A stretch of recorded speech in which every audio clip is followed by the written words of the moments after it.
This time on Road and Race, I try to figure out what's failed on my M3, then attempt to repair it myself. I hope it's not gonna be too expensive.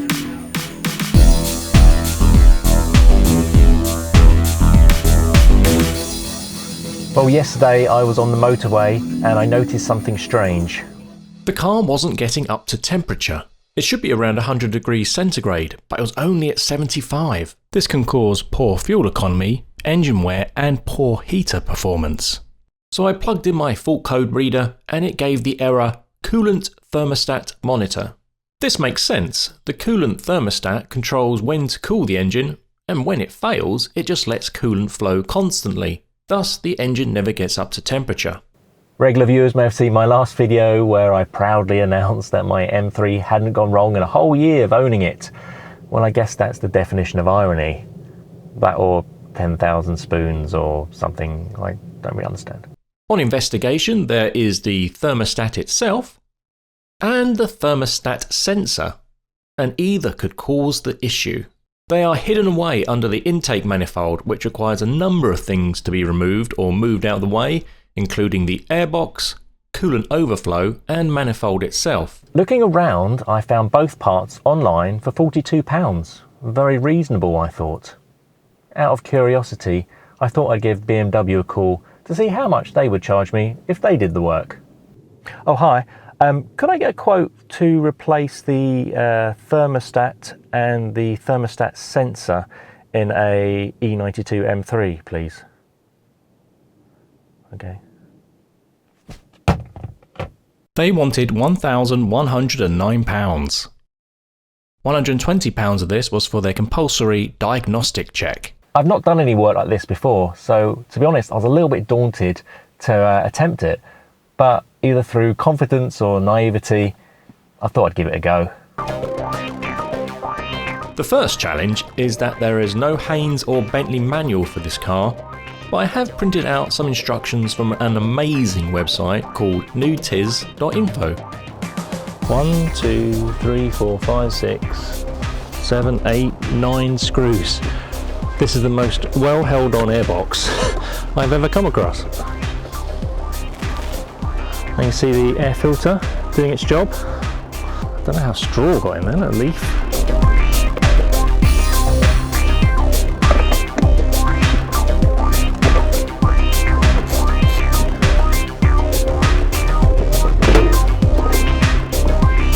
This is the air intake sensor here, and you just push the little clip, slide it off like so.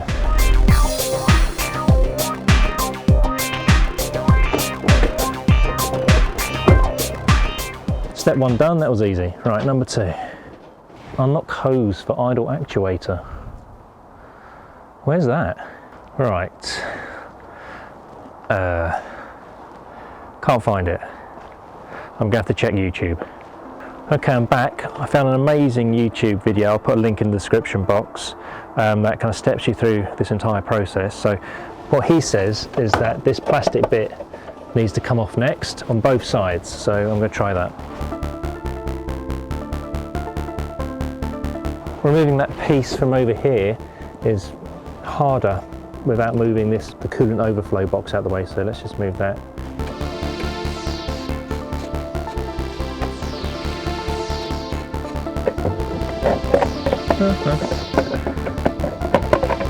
Let's wiggle out. To get this piece off now, you have to undo these Jubilee clips, which are on the cylinders. So there's 4 per side. This to me seems quite frankly ridiculous, but hey ho.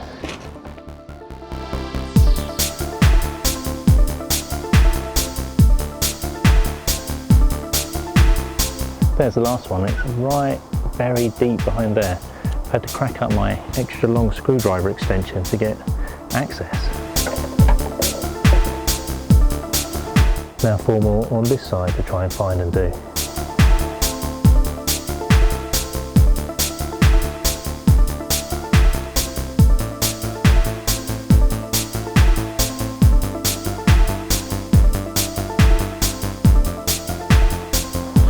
Clip under here which needs undoing, just under here.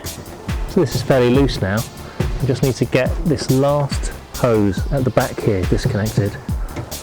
The problem I'm facing is that the hose over here, which I'm trying to undo, should unsqueeze by pushing these two things here like this, but you don't really have access. You're kind of like that in the gap, so you can't really get the purchase you need, and it really hurts your thumbs.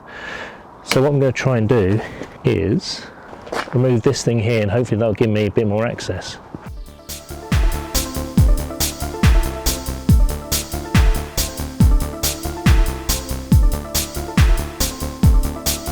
Oh god, this is really tough. Oh, there you go. I don't want to have to do that ever again. So finally, here's the moment we've all been waiting for. The intake should now, in theory, lift off. Yes!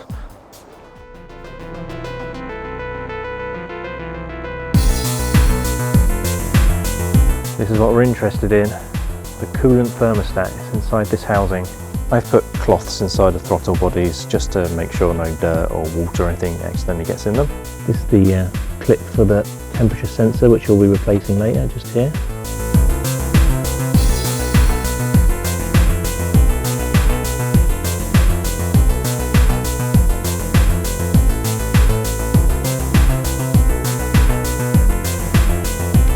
So in theory, the whole thing should now pull forwards.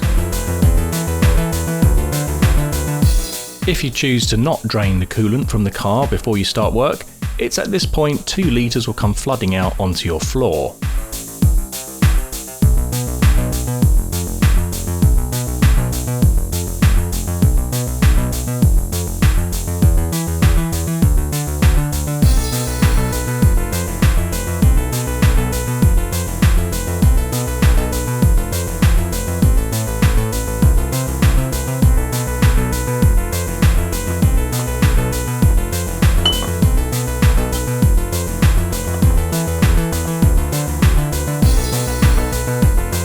Need to clean up this surface around here, get all the gunk off. Just use a screwdriver. Time to put everything back together again then. The housing back on, I'm just going to reinstate our new temperature sensor. I've already torqued down these housing bolts. They were 10 Newton meters. The thermostat is 13. Whilst I was in there, thought I'd check the condition of the belts. Looking fairly good, no obvious problems with them, no cracking, no tearing, they're not perished, so pretty happy with those. Then, once it's all back together again, add back the 2 litres of coolant you lost, then bleed the system. So with the car all back together again, I've been for a test drive and I'm pleased to announce that there are no leaks and the temperature stays solid at 100 degrees centigrade when it gets up to temperature. So I saved over £1,000 doing the work myself. Was it hard to do? Well, it can be quite fiddly and quite frustrating, but when you break it down, it's just a series of fairly simple tasks. The whole process took me 6 hours, but I was filming at the time and that makes everything take a lot longer. I'd say that if I had to do it again, it would take me about 2 hours because I've now figured out all the hard steps, how to access all the previously inaccessible bolts and nuts. The other advantage is that if anything else goes wrong now with like the water pump or the throttle actuators, I feel pretty confident now that I could, swap it out quite quickly and successfully. If you'd like to watch more of my M3 videos, click the box at the top right of the screen.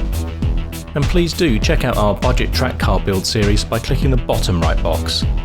And as always, thanks for watching.